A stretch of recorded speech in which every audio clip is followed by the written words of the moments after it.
Hello everyone. Welcome back to Guide Pro. If your photos or selfies are getting flipped automatically after you take them, this video is for you. This usually happens because of a camera setting that is enabled by default. Let me show you how to fix this quickly. First, open the camera app on your phone. Now tap on the settings icon.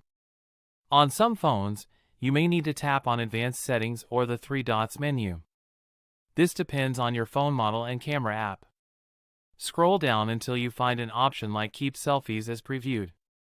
On some phones, this option may have a different name. You might see it as Mirror Front Camera. It can also be called Save Selfies as Seen or Flip Selfie. All these options control how your selfies are saved. Now turn this option on. This will make sure your photos are saved exactly the way you see them on the screen. Once this setting is enabled, your pictures will no longer flip automatically. Close the camera app and take a new selfie to test it. This issue is very common and most users face it without knowing the reason. Changing this one setting usually fixes the problem instantly.